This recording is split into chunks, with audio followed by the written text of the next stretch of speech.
गुरुभ्यो नमः हरिः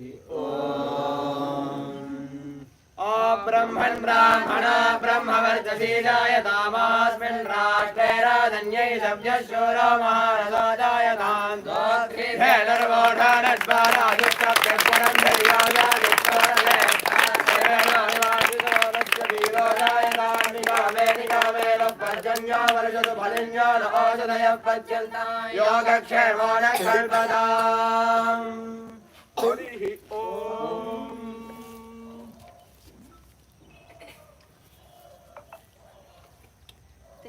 குமரி வடபெருங்கல் குணகுட கடலாவில்லை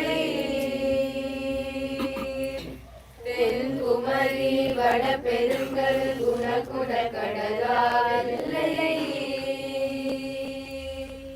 குன்று மலை காடு நாடு ஒன்றுபட்டு வழிமொழிய குன்று மலை காடு நாடு ஒன்றுபட்டு வழிமொழிய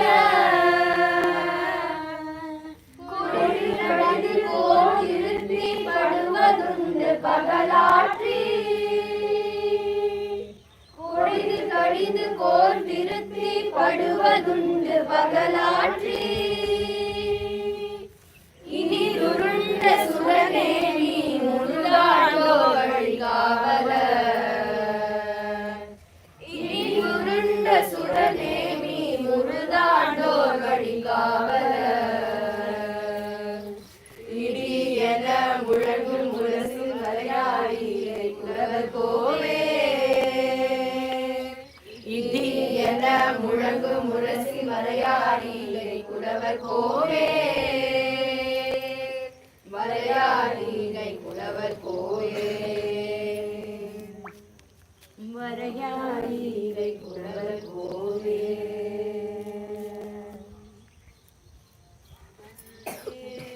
மாதரம் வந்தே மாதரம் சுஜலா சுரலா மலயஜ ஸ்ரீதலா சஸ்யஸ்ராமலா மாதரம் வந்தே மாதரம் शुभ्रजोत्स्ना पुलकितयामिनी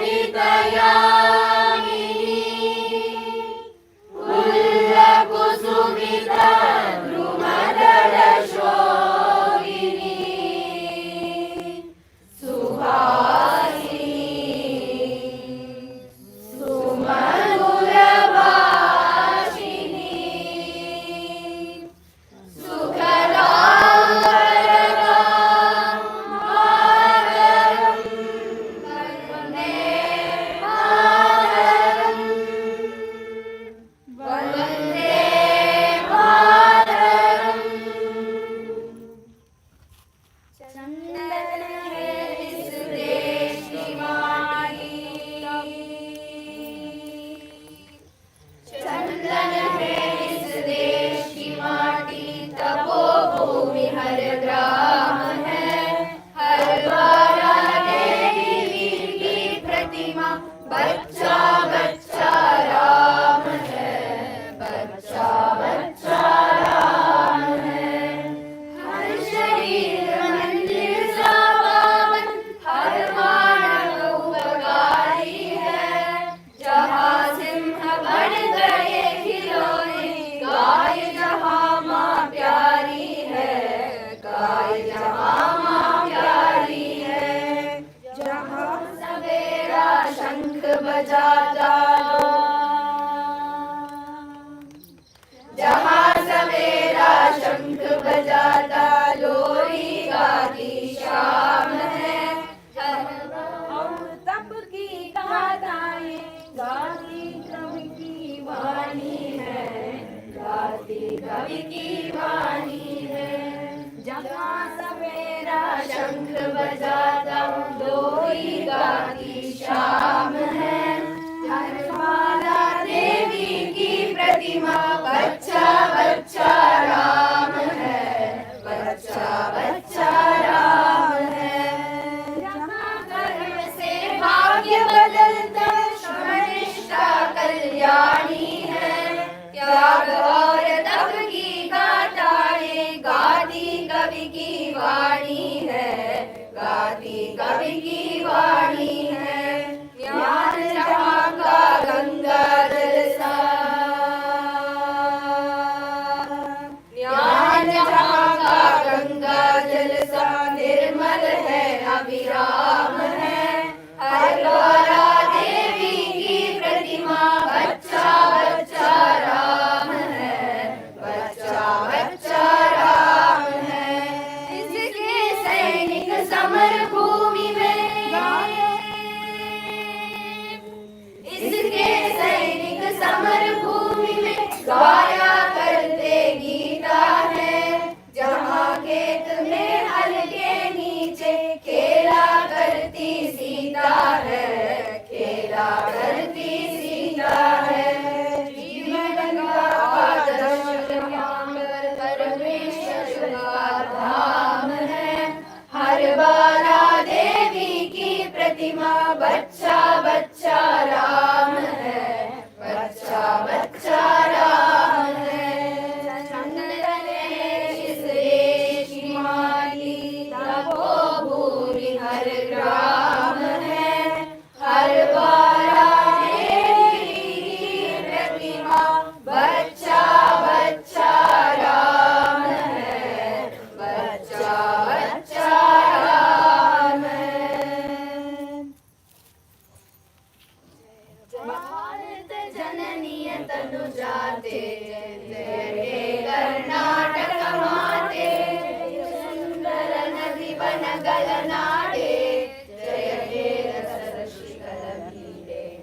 भूदेविय मकुटद नवमणिये, कंधर चंद्र मुनिनयनिये।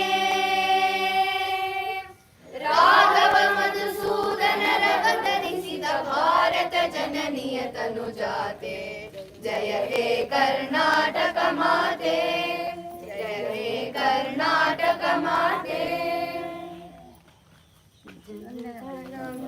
अधिनायक जय हे भारत भाग्य विधाता। पंजाब सिंधु गुजरात मराठा द्राविड़ उत्कल बंगा। विंध्य हिमाचल यमुना गंगा उच्चल जलधि तरंगा। तब शुभ नामे गाहे, तब शुभ आशीष मांगे। गाहे तब जय गाथा, जनगण मंगलदायक जय हे भारत भाग्य विधाता। जय हे जय हे जय हे जय जय जय जय हे। भारत माता की जय, भारत माता की जय, भारत माता की जय। वंदे मातरम, वंदे मातरम, वंदे मातरम। श्री राम जय राम जय जय राम, श्री राम जय राम, जय जय राम। श्री राम जय राम, जय जय राम। श्री राम जय राम, जय जय राम। श्री राम जय राम, जय जय राम। श्री राम जय राम, जय जय राम। श्री राम जय राम, जय जय राम। श्री राम जय राम, जय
அடுத்தடுத்து யாருன்னு புஷ்பா சொல்லுவாங்க.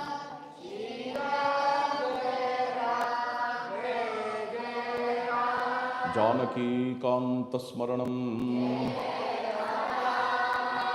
आञ्जनेयस्वामिनः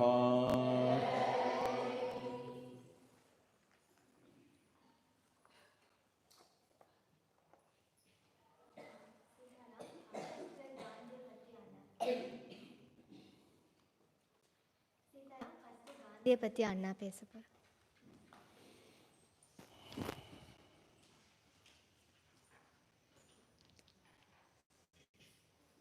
The principle of universal welfare needed a place to dwell and to spread, for which the temple called India was built. And this principle of universal welfare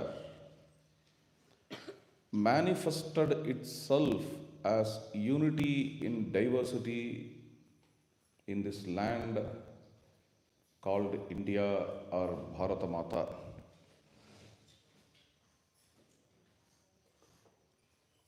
Therefore, India represents unity in diversity, universal welfare, mutual cooperation, mutual coexistence, universal brotherhood,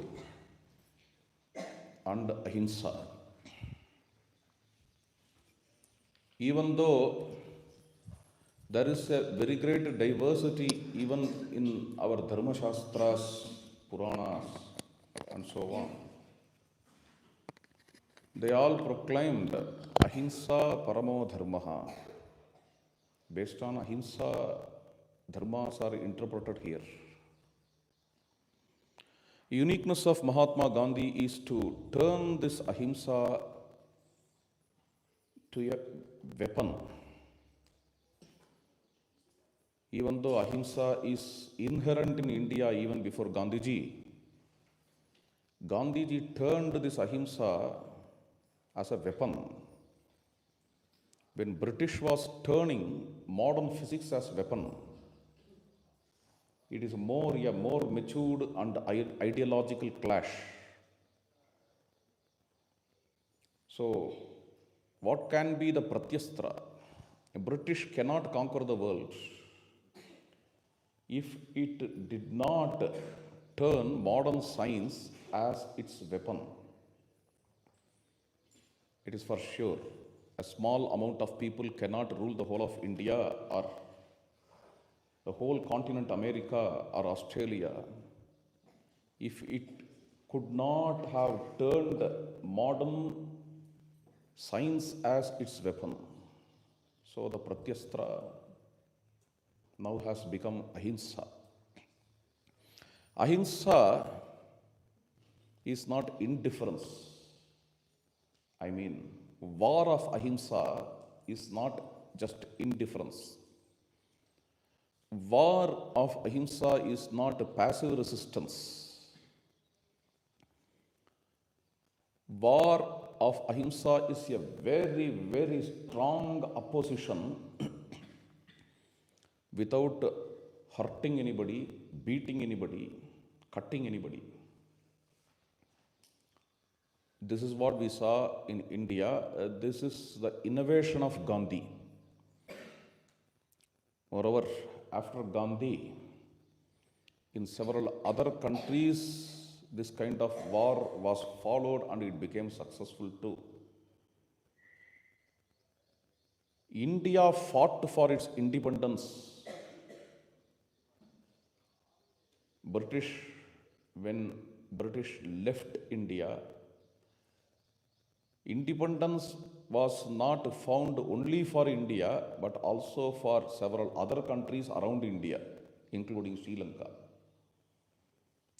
So, India's independence war brought independence to several other countries too. This is a very important thing. They did not fight, but they got independence. Because without being in India, they can't rule other countries around India. Therefore, they left everything and went. This is the effect of independence war in India. And deriving inspiration from Gandhi, the great leaders like Nelson Mandela, they also took ahimsa as a weapon and went to great success. So it is a very matured weapon. It is a very profound weapon, this ahimsa. Ahimsa is not only inherent in this nation, but it also was turned into a weapon. That's a wonderful thing that happened. Moreover, to turn ahimsa as weapon, if a very trivial person or an ordinary person turns ahimsa as a weapon, then he will be crushed. He will be smashed like anything, that too, by the sadist natured British like people. British like rulers, not people. So when Gandhi presented ahimsa as weapon, in the backup of this weapon called ahimsa, there is a very huge armed force of Subhash Chandra Bose. There was an expectant armed force and manpower of Chandrasekhar Azad, Bhagat Singh, Subhash Chandra Bose, Veer Savarkar, so on and so forth. Seeing this potential threat only, British bowed down to our ahimsa. Therefore, Viryam also is as important as ahimsa to this country. No doubt, even the very Gandhi knows this. Having backup as Veer Savarkar or Subhash Chandra Bose or Bhagat Singh or Chandrasekhar Azad, Gandhi could get freedom through the weapon of ahimsa. So this can be a wonderful role model in India for centuries together. It's very important. Viryam, we can't give up. But when we move with the people, we need to move in a very gentle way, in a soft way, with a true affection. And by this, we not only liberate our nation. It's not just patriotism. Patriotism is a tool, not just to liberate the nation, but to liberate the very unity in diversity, but to liberate the very universal welfare. That is important. Liberating India is liberating Dharma. Therefore, this Independence Day is not just the Independence Day of India, but it is the Independence Day of Dharma. Sitaram.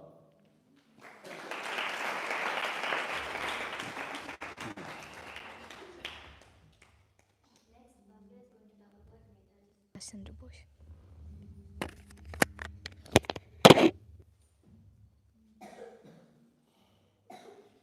அங்கே ஸ்டாண்டர்டாக வச்சுருங்கோ அவாவா வந்து பேசிப்பா.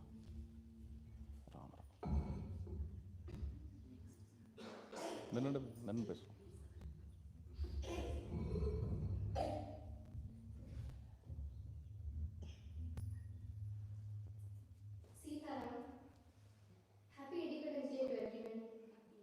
Happy Independence Day.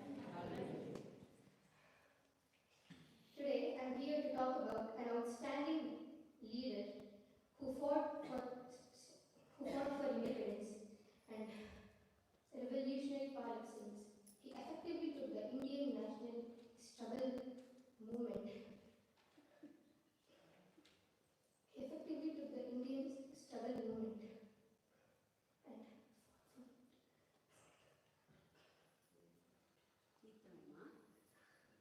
Be bold. Don't worry.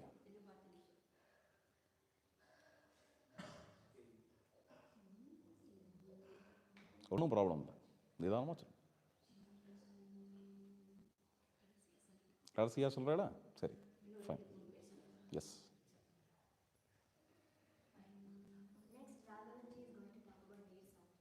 Yeah. Raghupati Raghava Rajaram.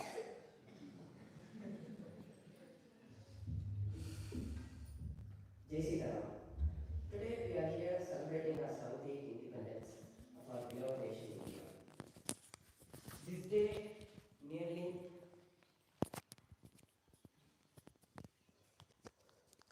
This day nearly marks the end of 200 years of British colonial rule and the dawn of a new era of freedom and self-governance. As we hoist our tricolour flag high and sing our national anthem, we should remember the countless sacrifices made by our great freedom fighters who paved the way for our independence. Among many heroes, the one name which stands out is Vinayak Damodar Savarkar, popularly known as V. Savarkar. He was born on May 28, 1883. Savarkar was an activist, a revolutionary poet, writer, and so on. His journey as a freedom fighter started at his very young age when he started the meeting called Mitra Mela, which grew as Abhinav Bharat in his college days. Then he was thrown out of his first Pune college just for his Swadeshi movement of burning British boots. Then, for his higher studies, he went to London and mainly for continuing his self-tasked mission, which is independence. But his efforts didn't go unnoticed by the British. He was imprisoned for just sending a book about how to make guns to India, and he was imprisoned in Andaman Nicobar jail. His jail periods was at his prime age, which was 27. Just like Rama, who went at his prime age to the forest for the sake of Dharma.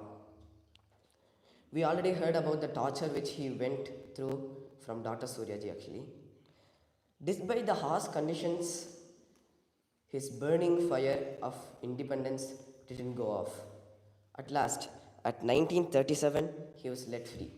Then, our Hindutva icon started to work towards his ideology, which was one country, one caste, one mind, brother all of us without difference and without doubt.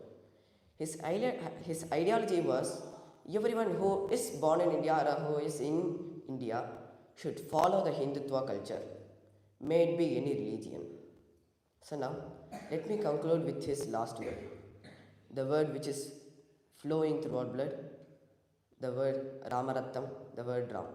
Jai Hind, Jai Sitaram.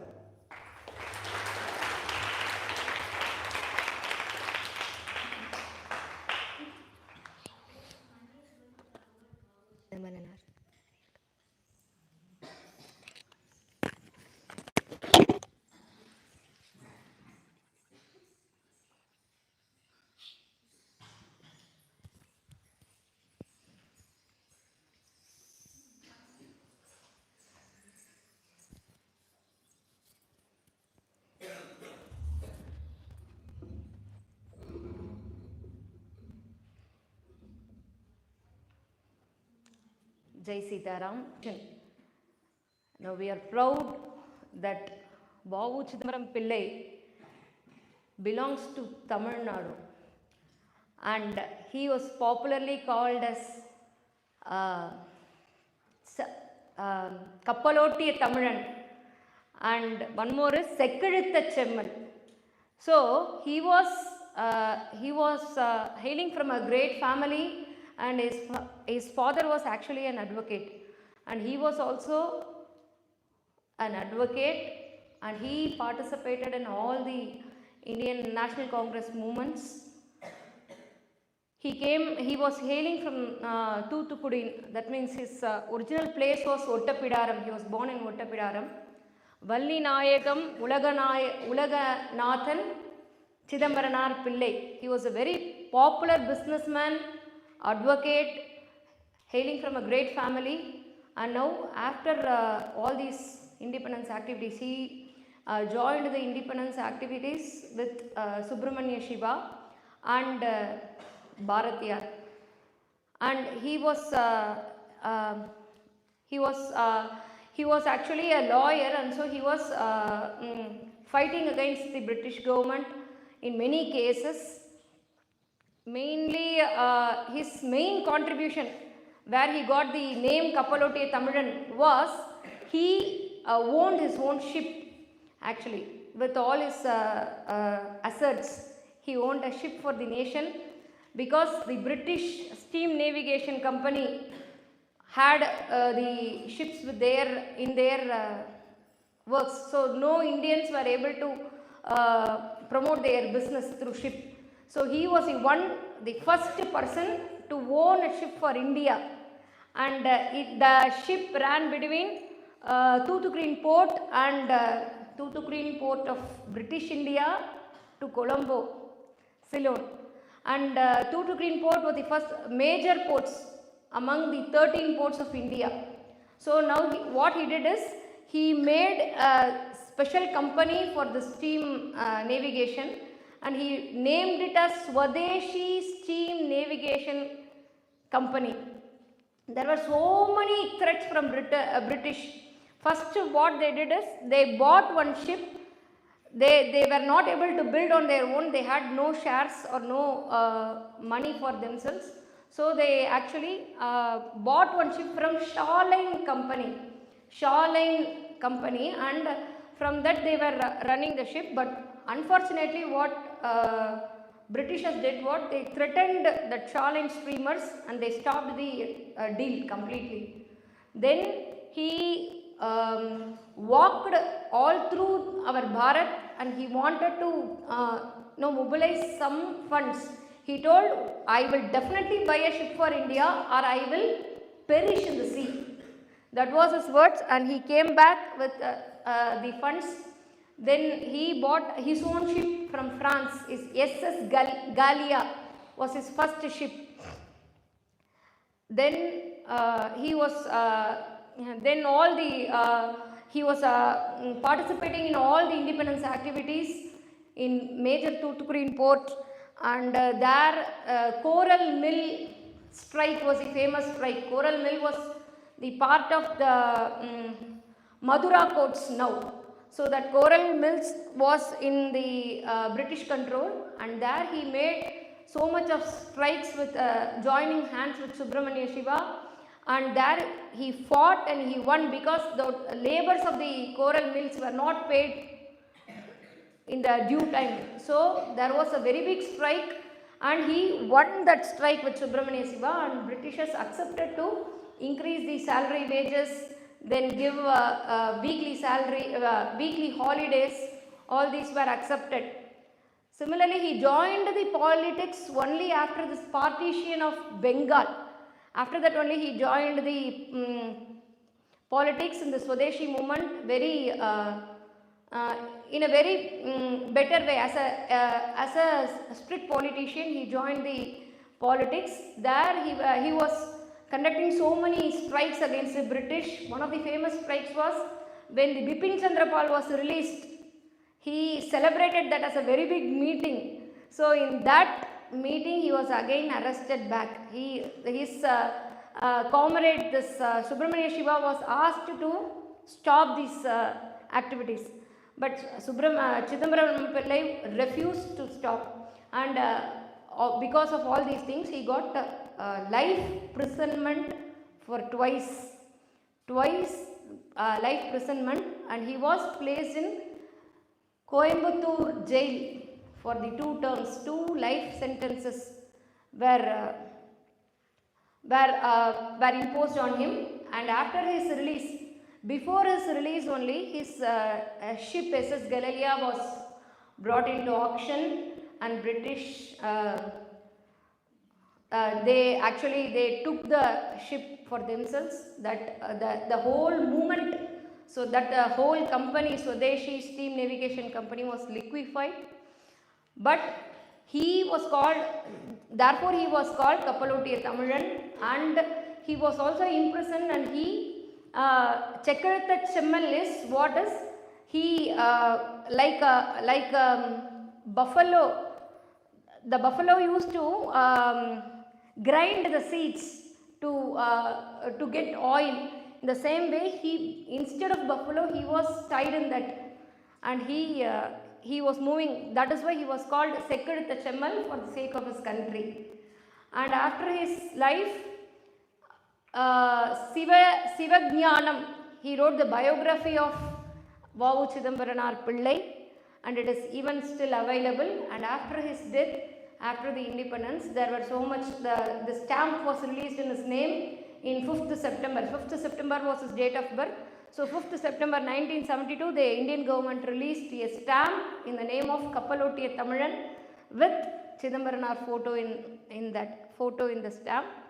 Then there are so much of the statues released for Chidambaram Pillai. One, the famous in Marina Beach, then another one in the Tuticorin port, then another one in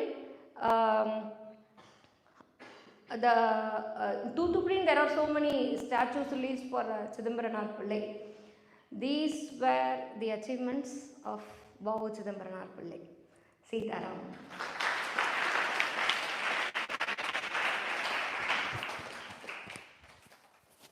Next, Apramesh is going to talk about Bharat.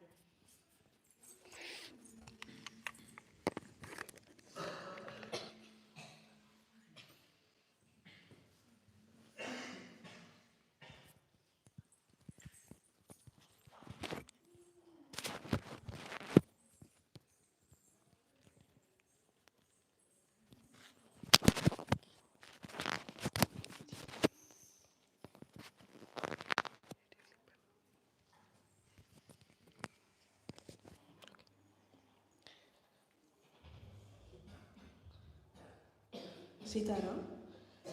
Subramaniya Bharathiyar Mahakavi Bharathiyar என்று அழைக்கப்படுகிறார்.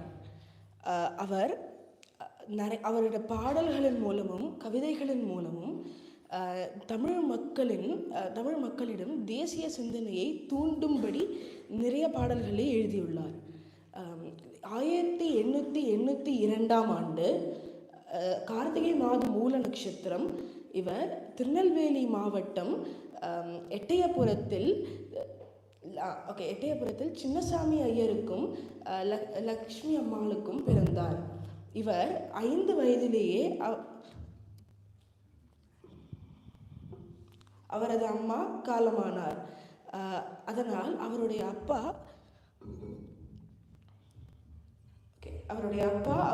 அவரை ஒரு பெரிய mathematician ஆக்கணும் அப்படின்னு ஆசைப்பட்டார். ஆனால் இவருக்கு தமிழ் மேலே தான் நிறைய ஈடுபாடு இருந்தது. அதனால் அவர் 7 வயதிலேயே நிறைய கவிதைகளையும் பாடல்களையும் தமிழில் எழுதினார். 11 வயதில் அவர் எட்டயபுரத்தில் நடந்த ஒரு சம்ஸ்தானத்தில் ஒரு டிபேட் நடந்தது. அந்த டிபேட்டில் அவர் ஜெயித்தார். அதனால் அவருக்கு பாரதி என்கிற பட்டம் வந்தது. இந்த பட்டம் அவர் பின் பாரதியார் அப்படின்னு அவரோட பேராகவே மாறியது. 15 வயதில் அவருக்கு திருமணமானது. அவரோட மனைவியின் பெயர் செல்லம்மாள். அவர் கொஞ்ச காலத்திலேயே அவருடைய அப்பா காலமானார். அதனால் இவர் அவரோட வாரணாசியில் உள்ள அவரோட அத்தையின் வீட்டிற்கு சென்றார். அங்கு 2 வருடம் தங்கினார். அப்போது வேதங்கள், அதுக்கப்புறம் சம்ஸ்கிருதம், இங்கிலீஷ் இது எல்லாத்தையும் அவர் கற்றார். இது அவரோட லைஃப்பில் ஒரு பெரிய லைஃப் சேஞ்சிங் மொமெண்ட்டாக இருந்துச்சு. அப்பையிலிருந்து அவர் ஒரு முறுக்கு மீசையை வளர்த்துட்டார். சீக்கு மாதிரி ஒரு டர்பனை கட்டிண்டார். அதுக்கப்புறம் சீக் மாதிரி ஒரு டர்பனை கட்டிண்டார். அதுக்கப்புறம் நிமிர்ந்த நின்னடி நேர்கொண்ட பார்வை அப்படிங்கிறத ஃபாலோ பண்ண ஆரம்பித்தார். அவர் தேசிய பாடல்களோடு மட்டும் இல்லாமல் நிறையா பக்தி பாடல்களையும் அவர் குழந்தை பாடல்களையும் அவர் எழுதினார். அவர் அதுக்கப்புறம் பிரிட்டிஷ் என்ன பண்ணார், ஸ்வதேசமித்ரன் அப்படிங்கிற ஒரு ஜேர்னலில் அவர் எடிட்டராக இருந்தார். அதே மாதிரி இந்தியா அப்படிங்கிற ஒரு ஜேர்னல்லையும் அவர் எடிட்டராக இருந்தார்.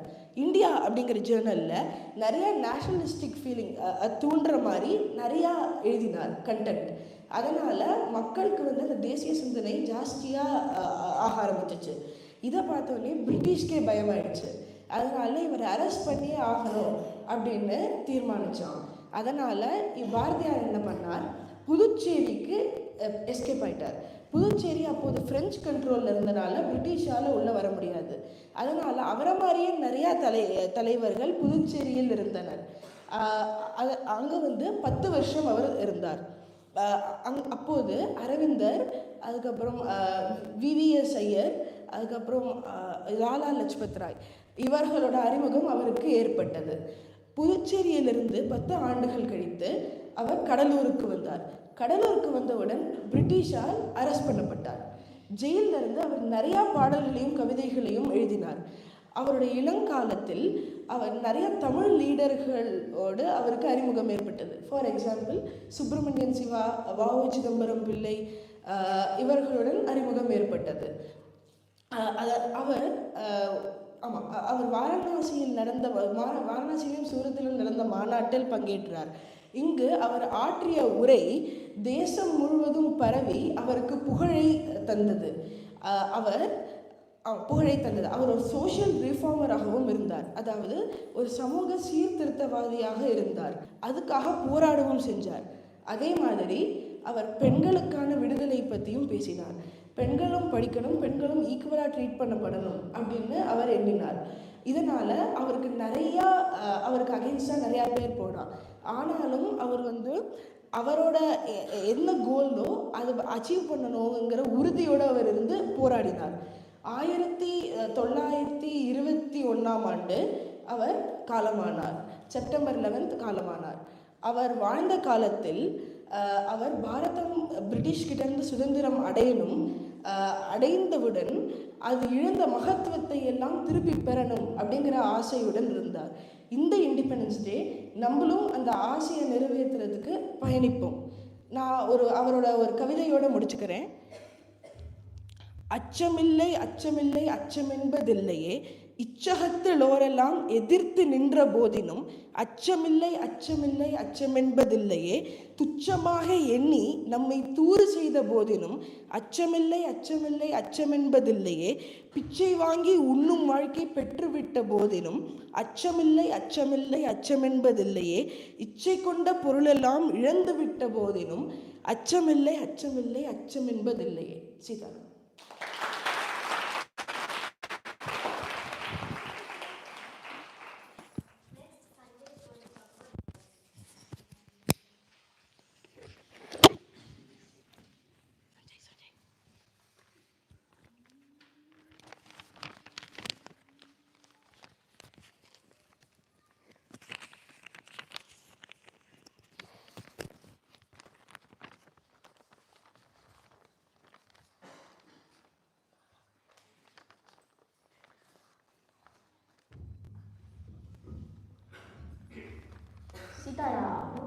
As today is the 78th Independence Day of our country, I have been given the opportunity to talk about our great revolutionary freedom fighter, Bhagat Singh.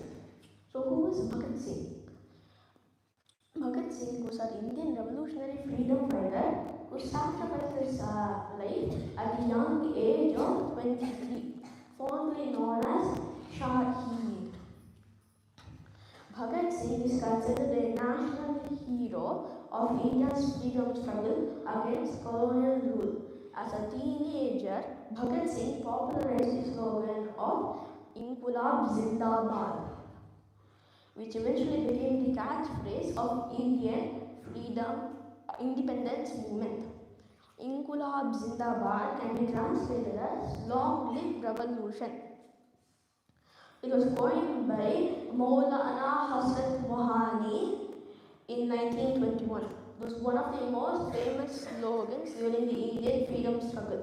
Coming back to Bhagat Singh was born in a Sikh family in Bangar village of Faisalabad district, previously called Lialpur, now in Pakistan.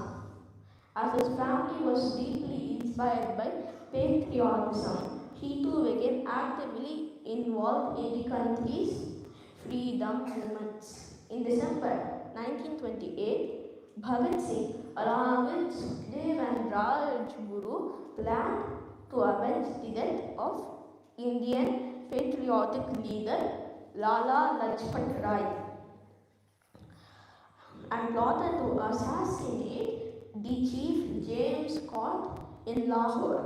However, in a case of mistaken identity, they shot his assistant John Saunders.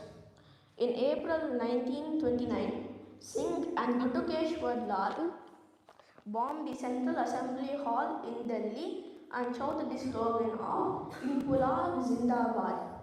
He was later arrested after the incident.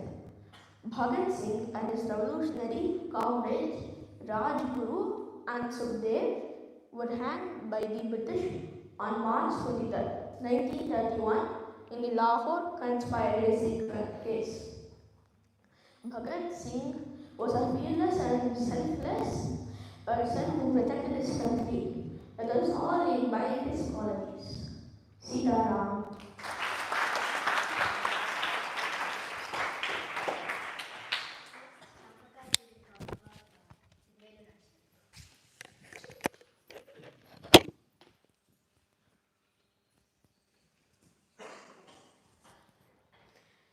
Sitaram.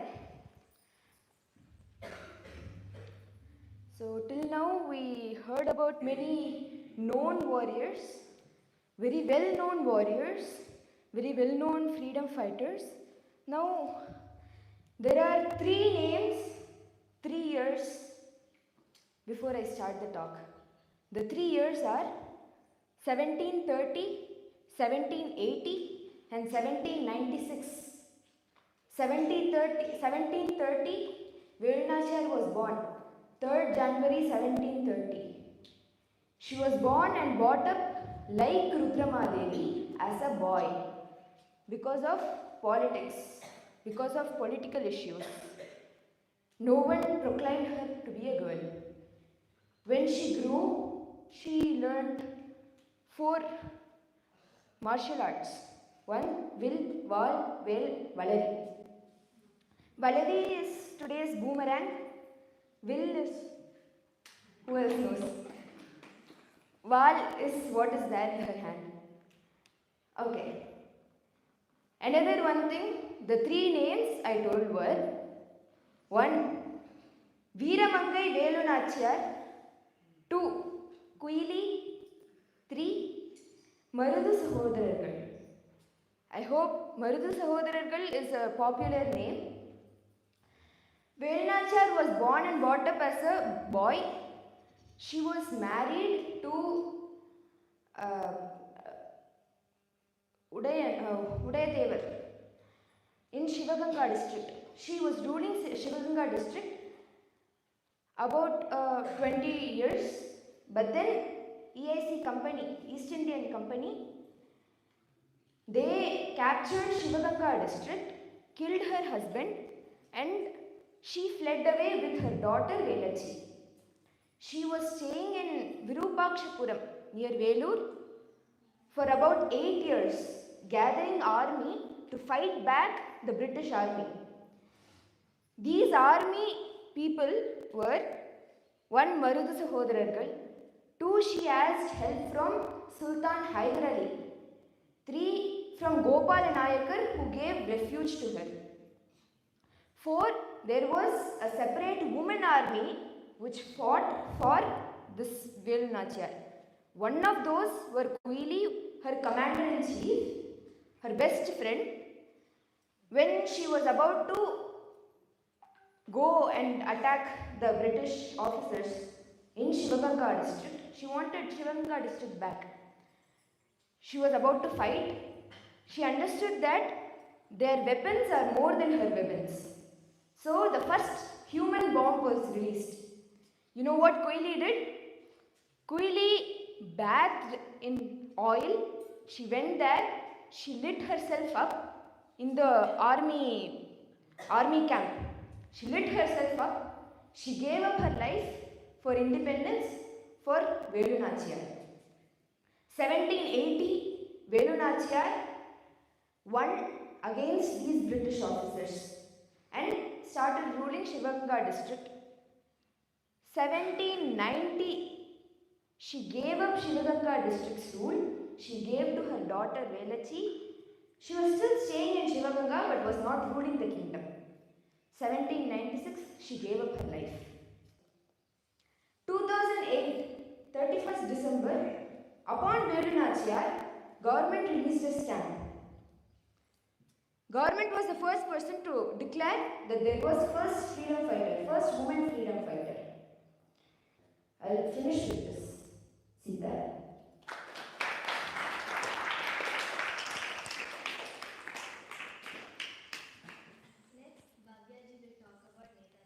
Chandra Bose.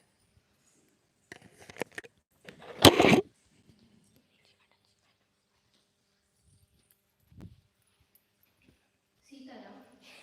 Today, I'm here to talk about an outstanding leader who fought for freedom and revolutionary powers.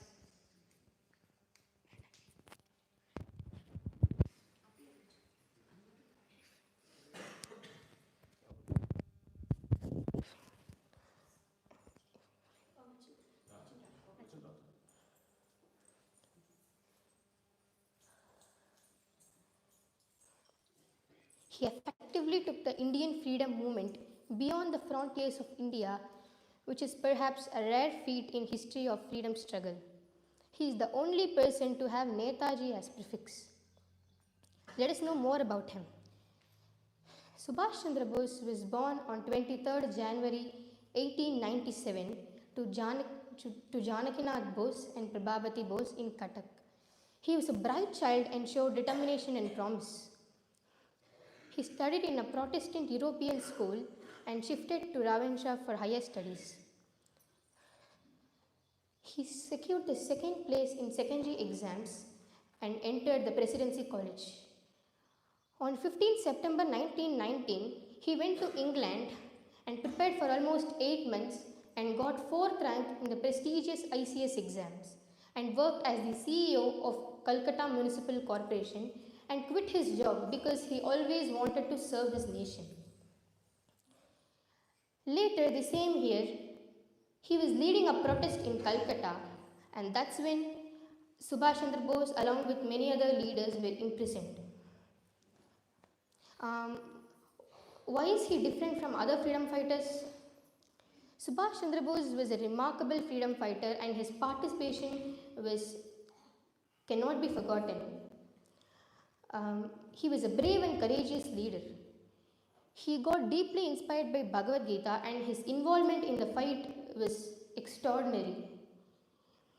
For him, the nation is of paramount importance. It was his first preference. Why does he have the prefix Netaji? What does it mean? Netaji is a combination of two Hindi words, Neta and Ji. Neta means leader, and what is Ji?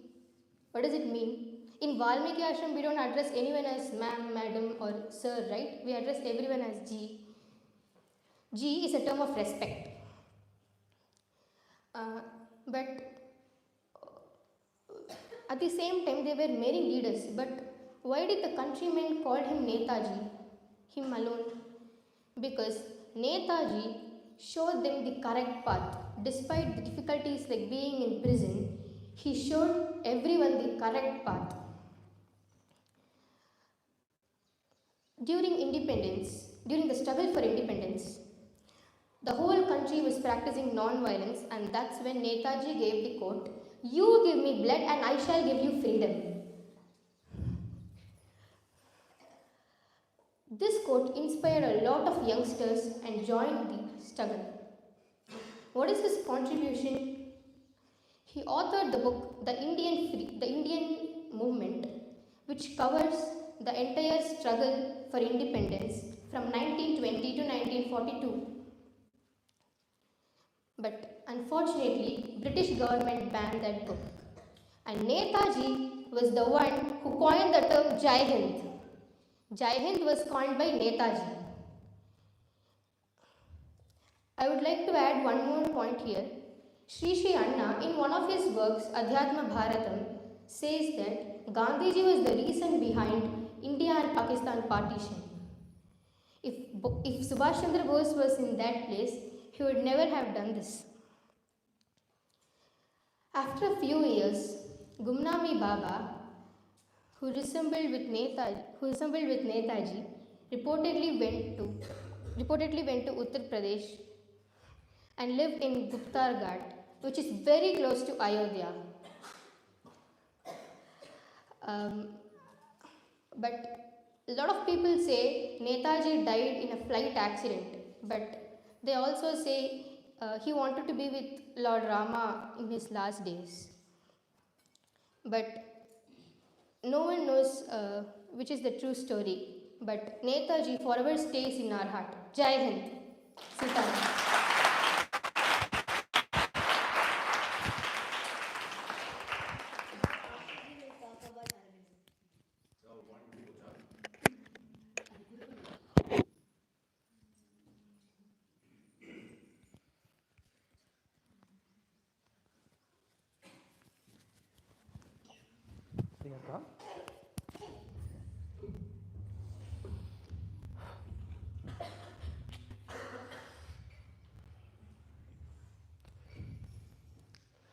Sitaram. So when it comes to Aurobindo, a lot of us know a lot about him already. I want to, in the 5 minutes that we have, give you two messages or two sort of calls to action we can take from Aurobindo, right? See, when we look at Aurobindo's life, it is probably the farthest from India that it can be. Aurobindo, at the age of 5, first of all, from name itself it started. Aurobindo was first named as Aurobindo Ackroyd Ghosh. Sounds cool, right? Aurobindo Ackroyd Ghosh. That's how his father named him. In every sense of the way, Aurobindo was brought away from our culture, from our country. In every sense of the way, quite literally, at the age of 5, Aurobindo ended up going to a convent school. Within 2 years, he went at the age of 7, not with Indian parents, but to a British family in Britain.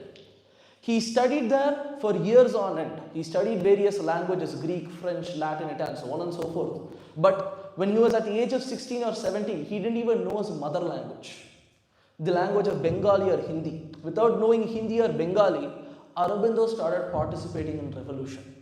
Aurobindo, at that age, right, he started participating in societies. Lotus and Daggers was the name.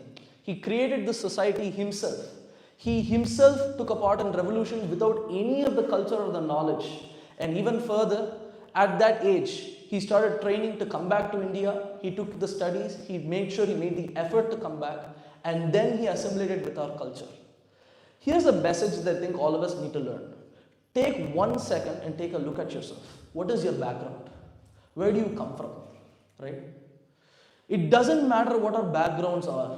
We are so, what to say, we have so much given to us that our backgrounds are so enriched with culture, with India, right? Any of us, even the people who've come here from different countries.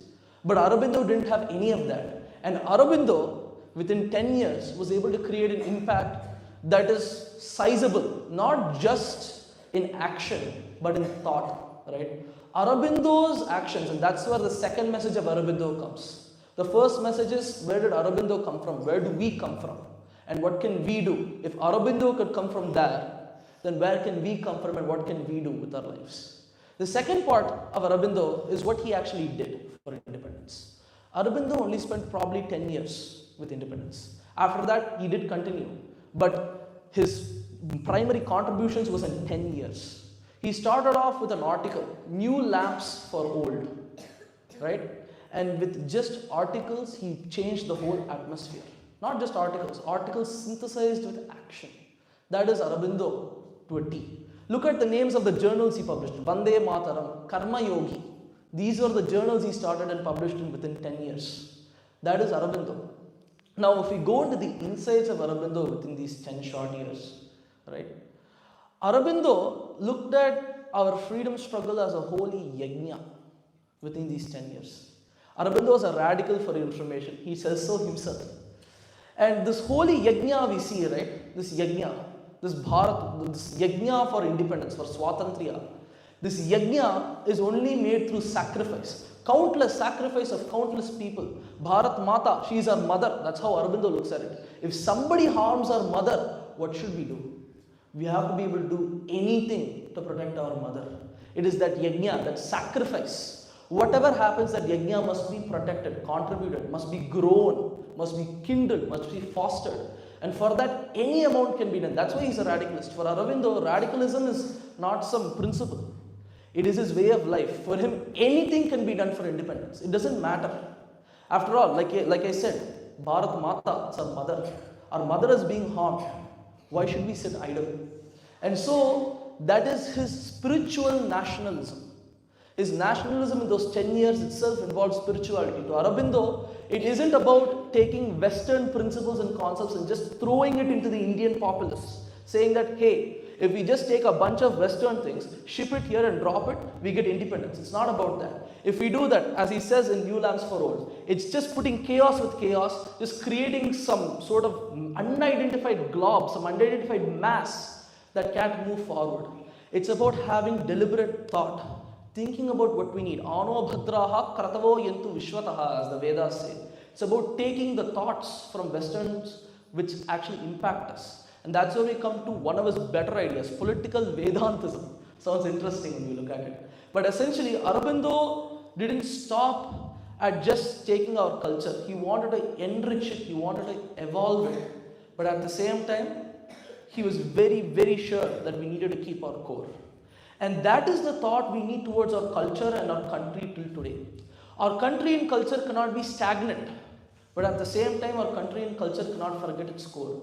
We as a whole, not forgetting our background, not forgetting where we came from, have to constantly work towards evolving our country, evolving our culture, putting ourselves, sacrificing ourselves for this holy yajna that is Bharat Mata. We as a populace, that's the one big thing probably Aurobindo would have wanted for all of us. As a populace, have to constantly strive towards making India better, making the lives of people in India better, not just better with our morals, with our cores, with our values.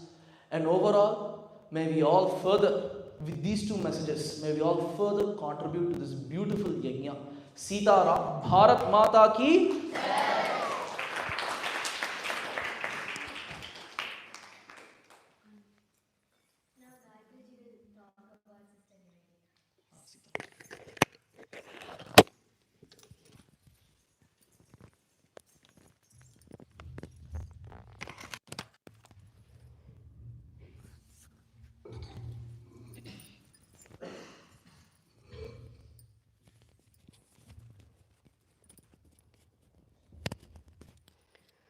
Sitaram. அருளுக்கு நிவேதனமாய் அன்பினுக்கோர் கோயிலாய் அடியேன் நெஞ்சில் இருளுக்கு ஞாயிறாய் எமதுயிர் நாடாம் பயிர்க்கு மழையாய் இங்கு பொருளுக்கு வழியாரியா வரிஞர்ஞ்சிற்கு பெரும் பொருளாய் உண்மை தாத சுருளுக்கு நெருப்பாகி விளங்கிய தாய் நிவேதிதையை தொழுது நிற்பேன்.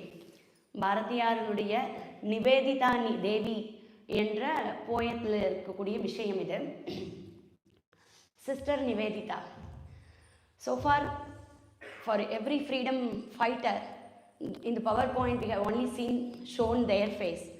But for Sister Nivedita, I preferred this photo of Swamiji along with her, because without whom there is no Nivedita at all.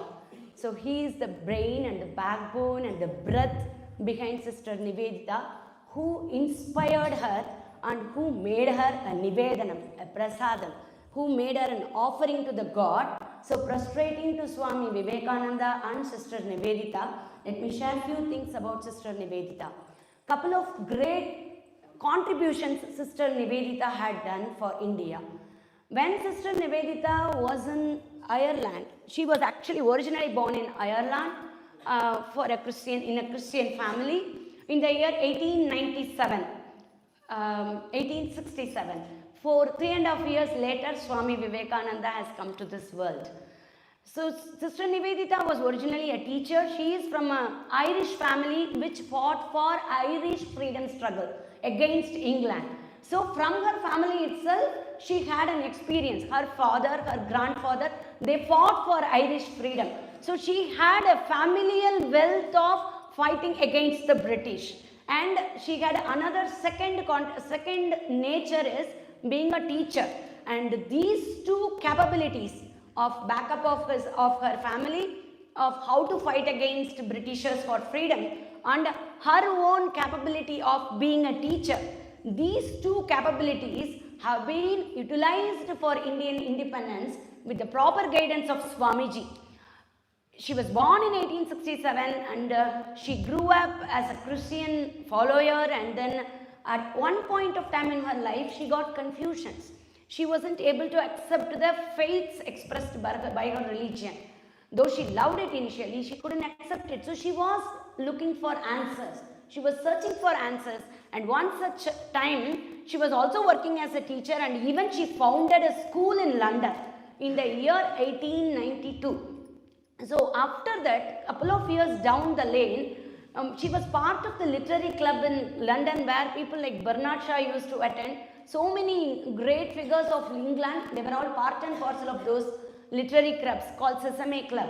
So her life was going on like that, but there was a question for a spiritual understanding inside her heart, and that question probably led the Guru towards her, like how Narada came for ValmikiAshrama.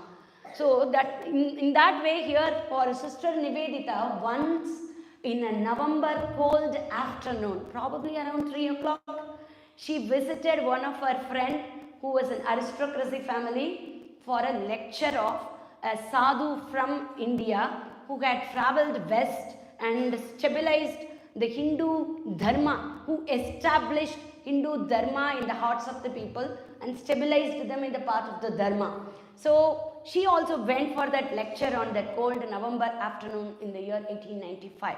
That was the first time she met her Guru in her life. That was a turning point after hearing to the Vedanta lecture of Swamiji. Swamiji stayed in London for a few more months. During that period of time, she used to properly attend his lectures and get properly charged and motivated and channelized. So she kept on continuing her attendance towards Swamiji's lectures and stuff, but she started asking him again and again, I understood you, I understood what has to be followed, so let me also come to India, your motherland, where is your headquarters, and I want to stay with you and work for the nation. Whichever is your mission, I just want to follow you. But Swamiji kept on not accepting her, but at one particular point of time, having understood her nature and characteristics, Swamiji said, yes, you would definitely make a major contribution in India's growth, especially women independence, women education. You would definitely make a huge contribution, but Margaret, beware. But sister, beware. What to be beware of? For whoever you work, even they won't understand you. You might be insulted, you might be mistreated. Are you ready for all such things? Are you still ready to come and contribute for the nation? Yes. My one goal is to be with my Guru. I am very convinced of what he is doing and I am ready to follow his path. Be in the place where he is working. So she came to the Karma Bhumi in the year of 1898. And she stayed with Swamiji. She attended his Almora, Kashmir lectures. Along with him she travelled because Swamiji wanted her to travel through the India and understand the women of India. And after that, while in one such yatra with Swamiji to Kashmir, she understood how even Kashmir king wanted to contribute some land for mud, but the British government was stopping him. She felt revolted. There she felt why it should happen, that the land belongs to someone, he wants to give it to someone. Who are these people to stop it? So that is the first spark towards the revolting for the nation's freedom.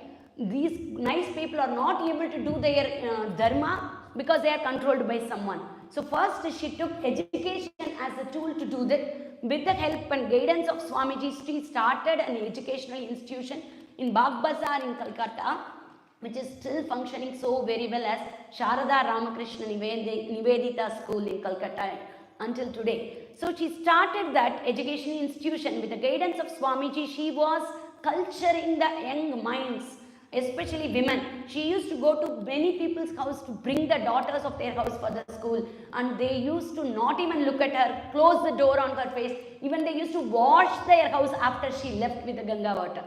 So that much of ill treatment she felt, but she always remained with a smiling face, was able to take the mission forward, has to help this nation.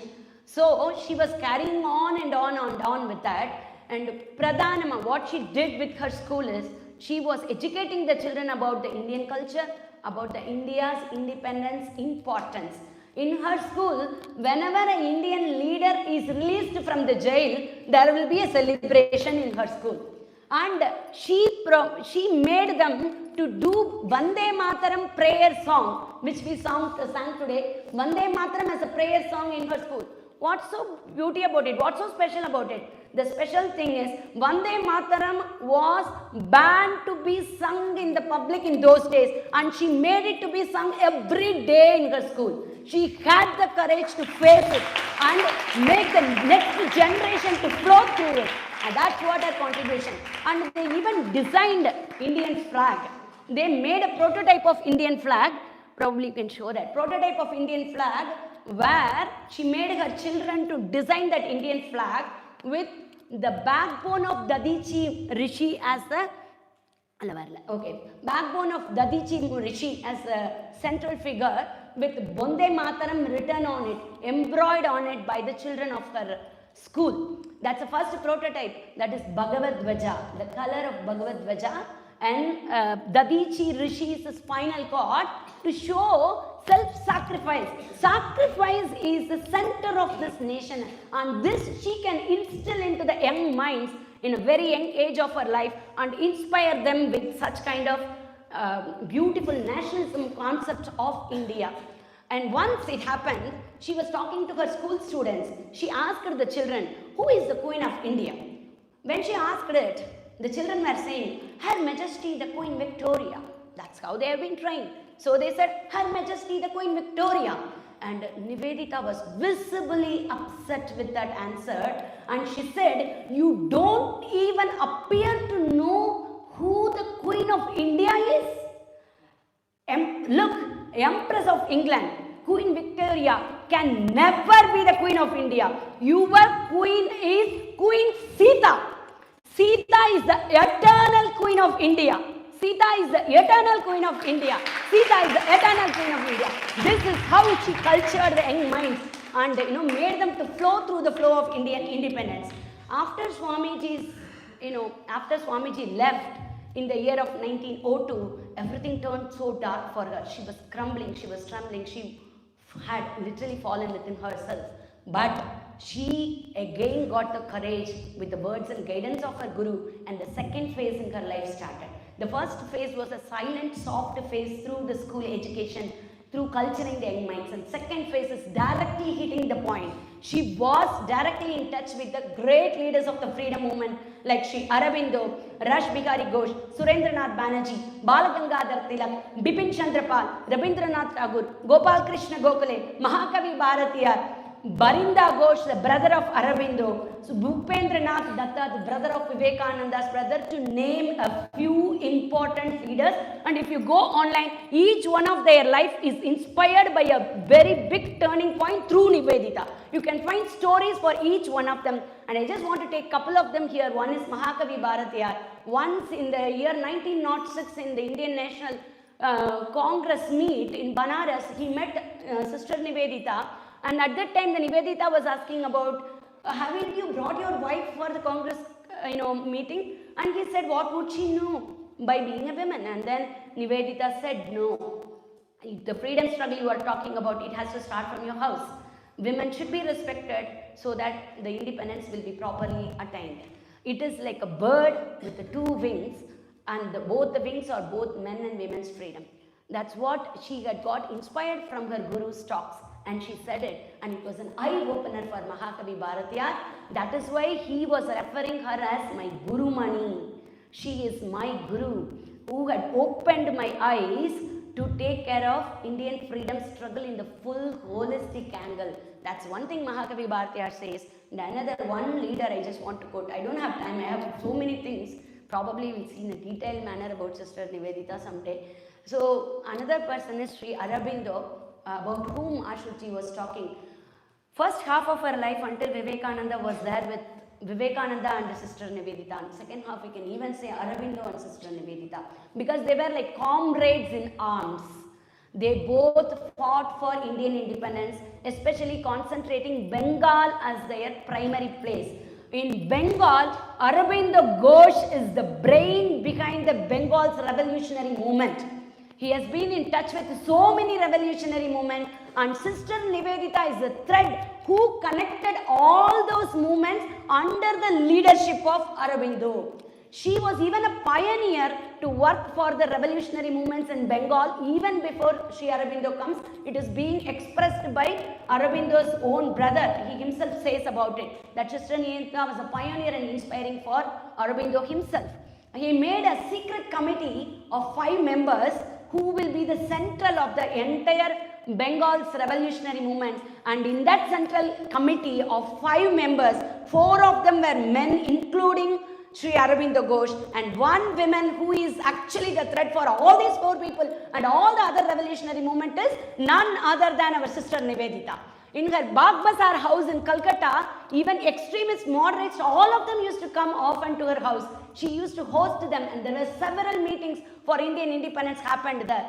Through her lectures, through her travels, she had recruited so many Indian youths. She had trained them, she had coordinated them, she had inspired so much and so many Indian youths to participate in the Indian revolutionary movement. She had collected funds, she had got patronage from princely states. Even some of the revolutionaries who flew the country, who were in exile, fearing the Britishers, were also funded and supported by Sister Nivedita's activities.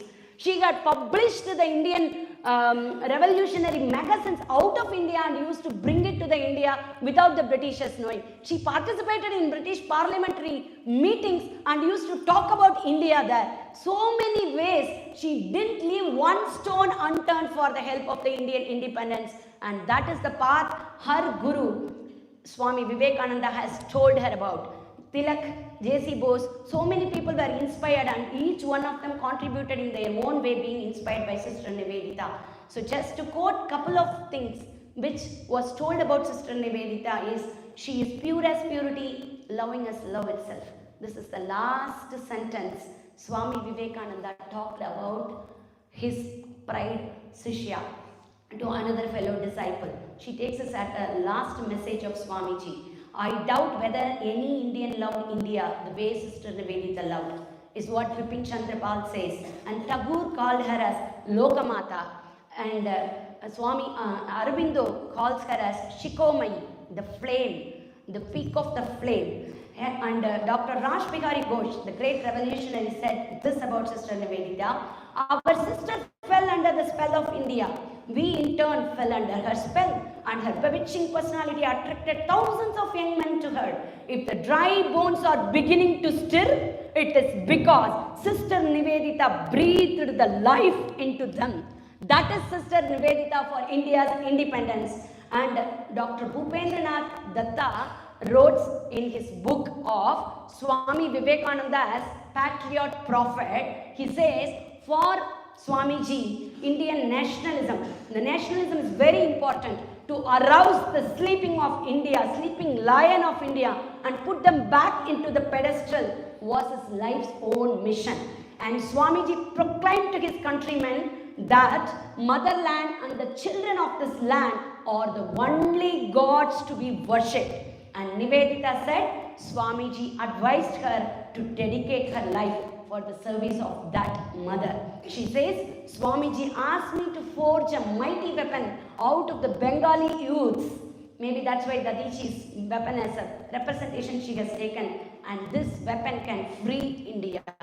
And she roared about the oneness of India as if the whole India could agree to give, say, 10 minutes every evening and at the oncoming darkness, thinking a single thought as we are one.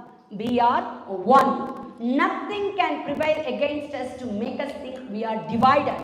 For we are one, and all the antagonisms amongst us are all simply illusions. The power that would be generated can hardly be measured.